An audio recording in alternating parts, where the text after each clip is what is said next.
Um, Imagine trying to cure extreme dryness by, like, intentionally inflicting a 70-degree Celsius microburn deep inside some of the most delicate tissue in the human body. Yeah, I mean, it sounds like a paradox. Or, honestly, a recipe for disaster. Right. It just feels so counterintuitive. But today, learner, that is exactly the technology we are investigating in this deep dive.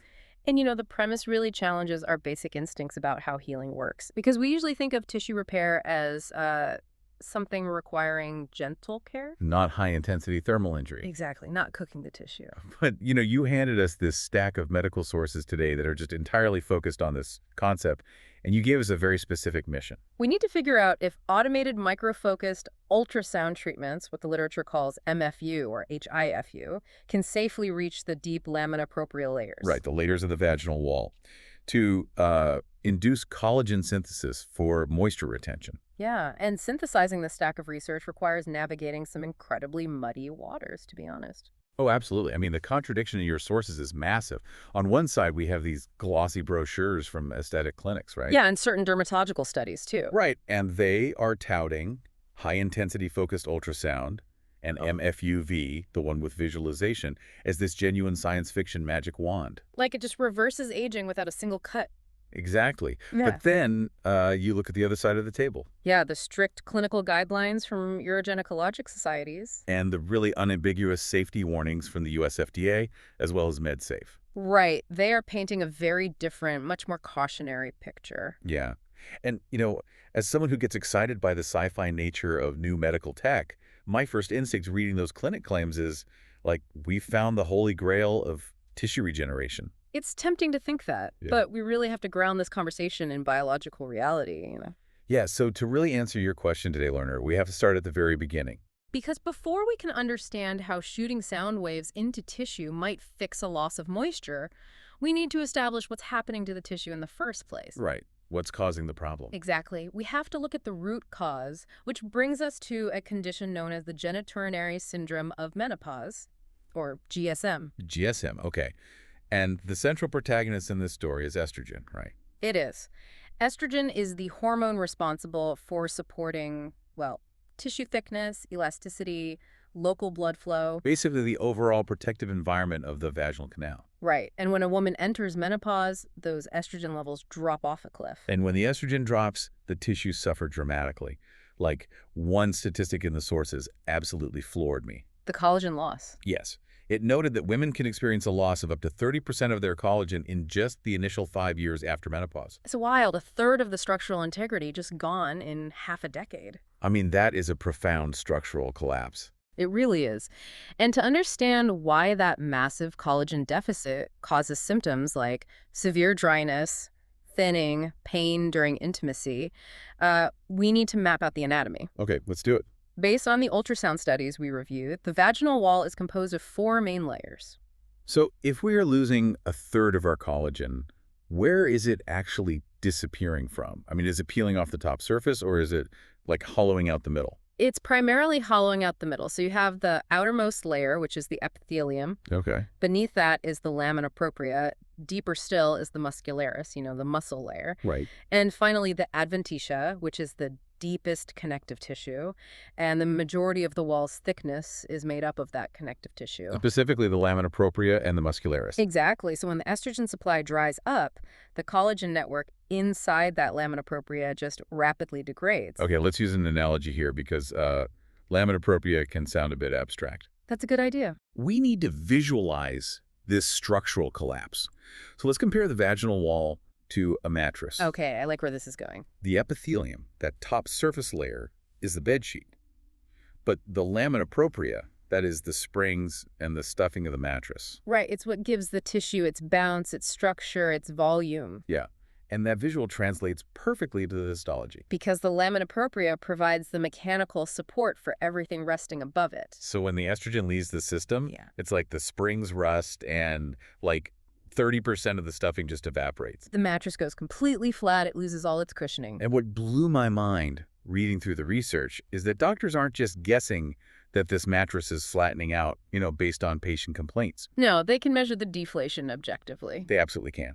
Like, where are the key papers in your stack? A pilot study by Rosa and colleagues utilized transvaginal ultrasound to measure this exact deterioration. TVUS, yeah. They used high-frequency transvaginal probes up to, I think, 9 megahertz. Yep, 9 megahertz, which provides an incredibly high-resolution image. So it allows them to measure all 4 layers in block as a single objective measurement. And the contrast between the groups in that study was staggering, like truly. It was. In the control group of premenopausal women, the mean thickness of the vaginal wall was measured at 4.17 millimeters. Okay, 4.17. But in the GSM group, the postmenopausal women with ultra-low estrogen status, the mean thickness was just 2.25 millimeters. Wow, so the tissue is basically sliced in half, the mattress is totally depleted, the springs are gone. Yeah, it's a massive change. Which leads us directly to the technology itself. Yeah. Because if the mattress is flattening out because the deep stuffing, the lamina propria,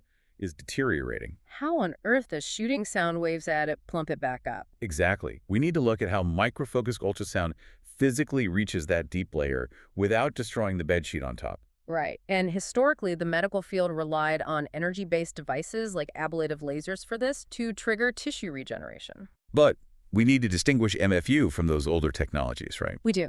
Because an ablative CO2 laser, it works by burning a microscopic grid of tiny holes directly on the surface of the tissue. Okay. It intentionally damages the outermost layer to trigger a systemic healing response underneath. So it literally burns through the bedsheet to get to the springs. Yes. I mean, that sounds painful. And it explains why those laser treatments often require significant downtime for the surface to heal. Definitely. But focused ultrasound takes a completely different physical approach. It bypasses the surface entirely. Using collimated ultrasound waves, right? Exactly. A good way to picture this is thinking about how a magnifying glass focuses sunlight. Oh, like when you're a kid burning ants on the sidewalk. Yeah, basically. The light passes harmlessly through the air and even through the cool glass itself. Right. But at the exact focal point where all those beams converge, they generate intense, localized heat. So the ultrasound wand is doing the same thing with sound. It sends these acoustic waves straight through the surface epithelium, the bedsheet, and they don't do any damage at all. Until they cross paths deep down in the lamina propria. Okay, so the machine is calibrated so the waves converge only at predetermined depths. Yep. Depending on the transducer used, those focal depths are typically set at 1.5, 3.0, or 4.5 millimeters deep. And the goal is to target the lamina propria and the deeper SMAS layer, the superficial musculopolyneurotic system, while leaving the superficial mucosa untouched. Right, the SMAS layer. But this is where things get genuinely counterintuitive. Because at that exact focal depth, what is actually happening at a cellular level? Well, the concentrated acoustic energy creates high-frequency vibrations in the tissue molecules. Okay. And this extreme friction raises the temperature dramatically in just a fraction of a second, creating what the literature calls thermal coagulation points, TCPs. Okay, hold on. Stop right there. How hot are we talking? The temperature at these exact microscopic points rises to between 60 degrees and 70 degrees Celsius in just 0.1 seconds. Wait, 70 degrees Celsius? That is over 150 degrees Fahrenheit. You are literally cooking the tissue. Well, yes. How does burning a tissue from the inside out possibly lead to more moisture? I mean, if a woman is coming into a clinic because she's suffering from severe dryness. You'd think creating thermal microburns deep inside the vaginal wall would just dry out the mattress even more. Yes, it sounds completely backwards. It does. But this brings us to the biological cascade, because the technology relies on a very sophisticated biological trick. Okay, what's the trick? It is manipulating the body's intrinsic regenerative systems by providing a highly specific trauma. Walk me through this trick. How does a 150-degree Fahrenheit microburn bring back moisture? We need to break down the biology here. Okay, so when that 70-degree heat hits the focal point, it denatures the existing aging proteins in the lamina propria. It intentionally damages those rusty old springs. Exactly. And the moment that tissue is thermally injured, it releases DAMPs, damage-associated molecular patterns. DAMPs. Okay, so these are basically cellular distress signals. The tissue is screaming for help. Right. They act as a biochemical alarm bell, setting off the body's natural wound healing cascade. And the first phase of this cascade is acute inflammation, right? Yes. Within a matter of days, the body sends in a cellular cleanup crew, primarily immune cells called macrophages, to clear out the denatured, damaged tissue. Okay, so phase one is inflammation. The distress signal goes out, and the biological demolition crew arrives to haul away the rusted springs. You got it. So what happens once the site is cleared? Around day 14, the proliferative stage kicks in. The area is flooded with cells called fibroblasts. Fibroblasts. And these fibroblasts start producing enzymes called matrix metalloproteinases, which further break down the leftover cellular debris. Okay, let's bring back our mattress. Are these matrix metalloproteinases basically the biological bolt cutters getting rid of the final stubborn pieces of the rusted springs? They serve exactly that function. They sever the degraded proteins to make room for new material. Okay, that makes sense. More importantly, those same fibroblasts start replacing the dead tissue with granulation tissue. Ah, granulation tissue. I've seen that term a lot in the clinical studies. What is it, practically speaking? Think of it as a temporary scaffolding. It is a highly vascularized structure rich in proteoglycans, fibronectin, and immature collagen. So it's not the final product. No, it acts as the necessary foundation for the third and most crucial stage, the remodeling phase. The remodeling phase. This is where the magic supposedly happens, right? The neocollagenesis the clinics are always talking about. Exactly. Over the next 90 days, and sometimes extending up to a year, that immature type 3 collagen in the scaffolding is slowly converted into strong, mature type of chi collagen. Oh, wow. Up to a year. Yeah, it takes time. And the body also deposits brand new elastin fibers. The entire extracellular matrix is rearranged to mimic an environment associated with premenopausal youth. So the springs are rebuilt. The stuffing is plumped up with fresh, mature type I collagen. Exactly. But if we connect this all the way back to the listener's core question, how does this equal moisture? I mean, a thick collagen network sounds great for structure, but it doesn't sound inherently wet. Right. But the clinical literature argues that this new thick collagen network doesn't exist in a vacuum. Okay. Because it is fresh, metabolically active tissue, it requires a robust blood supply. So neocollagenesis and neoangiogenesis. The formation of new blood vessels. Yes, they happen simultaneously. Okay, so by building a new mattress, you are also forcing the body to install brand new plumbing. That's a great way to put it. By restoring the structural integrity and the vascular network of the lamina propria, you restore the tissue's natural ability to produce its own transudate. The fluid that creates lubrication. Yes.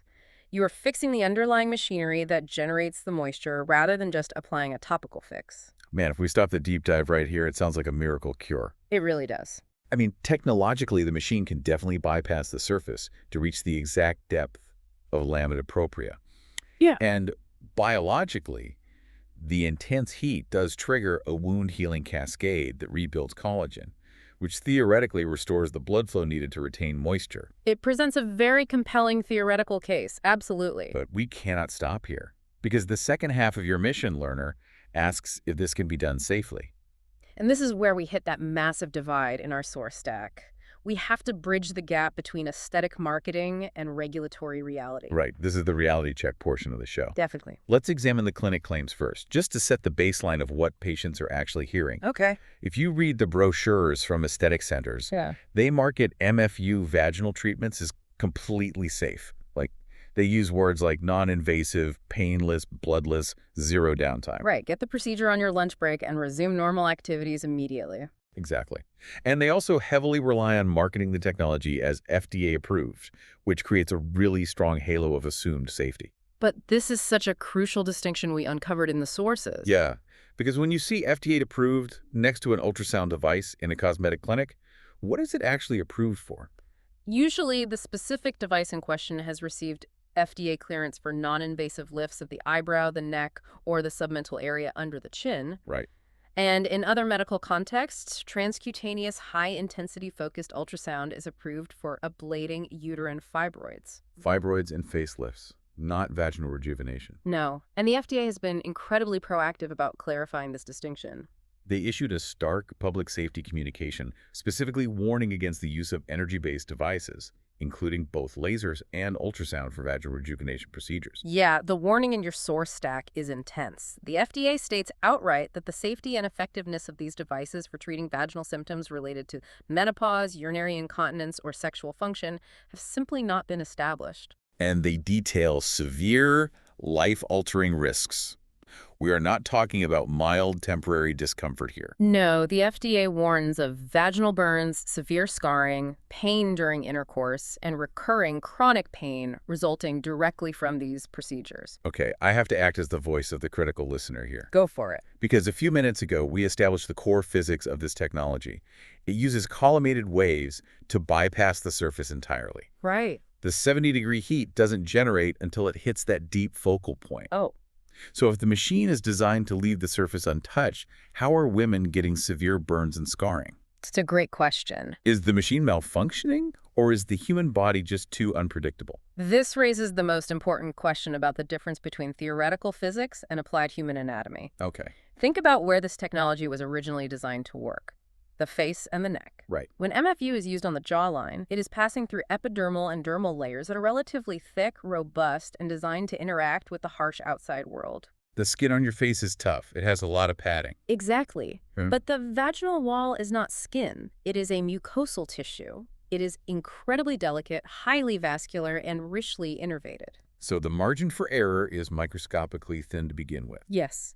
Now, factor in the GSM condition we discussed earlier. Oh, right. The ROSA study. The tissue in these postmenopausal patients has already thinned from 4.17 millimeters down to 2.25 millimeters. The mattress is already completely flat. Exactly. So if a clinician is using a transducer designed with a preset focal depth of 3.0 millimeters, but the patient's entire vaginal wall is only 2.25 millimeters thick, Oh, no. the machine is going to fire its energy into the wrong anatomical structure entirely. Because it's shooting deeper than the tissue even exists. Right. Furthermore, if the handheld transducer is angled even slightly incorrectly by the operator, or if the energy setting is marginally too high, that 70 degrees Celsius thermal coagulation point happens in the superficial mucosa instead of the deep lamina propria. It cooks the bedsheet instead of the springs. The waves converge too early, or they blow right through the target. Exactly. And because the mucosa is so sensitive, a thermal burn at that level leads to aggressive fibrotic scarring. And scar tissue fundamentally lacks elasticity. It does. To stick with our analogy, if you burn the springs, they melt together into a solid block of iron. The mattress completely loses its flexibility. Which translates to strictures and chronic severe pain for the patient. And this specific risk of irreversible scarring is why the American Urogynecologic Society AGS stepped in. Right. We reviewed their clinical consensus document, and they noted a striking paucity of level I evidence supporting the safety of these devices. Paucity of level I evidence. That is medical speak for, we don't have enough high-quality, randomized, double-blind controlled trials to prove this actually works without hurting people. Exactly. They stated plainly that they are not aware of any long-term credible studies that have objectively proven these energy-based devices work safely for vaginal appearance or function over an extended period. This highlights a massive disconnect in how the data is gathered, doesn't it? It really does. The short-term aesthetic studies, the ones backing the clinic claims and the glossy brochures, they often follow patients for maybe 3 to 6 months. Right. And they rely heavily on subjective patient questionnaires asking, like, do you feel better? But the urogynecologists are dealing with the long-term fallout. They are the specialists treating the patients who come into the emergency room a year later with severe strictures and chronic pain. It just demonstrates why clinical marketing must always be weighed against rigorous, long-term safety data. Absolutely. Just because a device is technologically capable of creating a biological cascade in one part of the body does not automatically mean it is safe to deploy that same trauma in a highly delicate, atrophied mucosal environment. And to be clear, we are not taking a side between the clinics and the FDA here. No, our goal is to present exactly what the source material dictates, so you, the learner, understand the landscape. Right. The clinics claim high satisfaction and low risk based on short-term subjective data, and the federal regulators and medical societies warn of severe, unproven risks based on the anatomical realities. And the lack of long-term objective trials. Yeah, it is a classic case of commercial innovation rapidly outpacing clinical regulation. It really is. So let's bring this all together and directly answer the mission prompt you gave us for this deep dive, learner. Can automated microfocused ultrasound treatments safely reach the deep lamina propria layers to induce collagen synthesis for moisture retention? Right, that's the big question. And the answer is complex. Technologically and biologically, yes. The devices are capable of bypassing the surface to reach the lamina propria.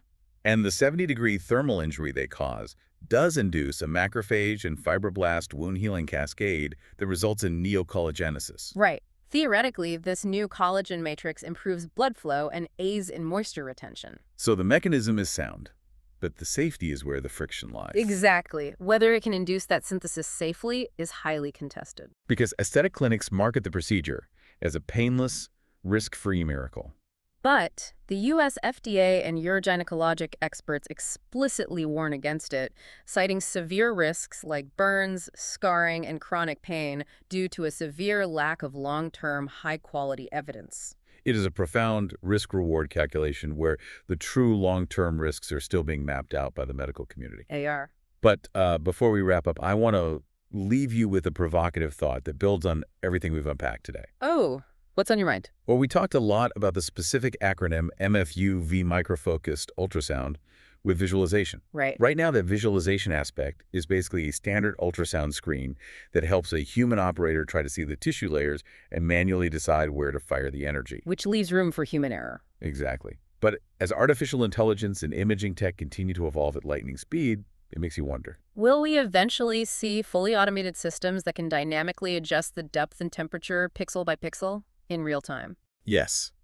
Like an AI that analyzes the transvaginal ultrasound feed millisecond by millisecond, mapping the exact, fluctuating thickness of the atrophied lamina propria as the wand moves. Wow. If a machine could perfectly map the tissue on the fly, dynamically shifting the focal point so it physically cannot fire if the alignment risks hitting the epithelium? Perhaps the human error leading to those severe mucosal burns and scarring could be eliminated entirely. That would fundamentally alter the risk profile. Yeah. If you can remove the variable of human estimation from treating tissue that we know is already atrophied and dangerously thin, You might finally bridge the gap between this incredible biological science and full regulatory approval. it is something fascinating to mull over as we watch this intersection of AI and medical hardware evolve. It really is. Well, Lorna, that wraps up our mission for today. Thank you so much for sending over such a challenging stack of research and for joining us on this deep dive. It was a pleasure to navigate the mechanics and the realities of this technology with you. And remember, the science of the human body is rarely as simple as a marketing brochure suggests. It sure isn't. I mean, sometimes you go in expecting a magic wand that plumps up tissue, and you end up having to figure out how to safely wield a 70-degree laser to repair the microscopic springs inside a severely depleted mattress. Keep questioning, keep learning. And we'll see you on the next deep dive.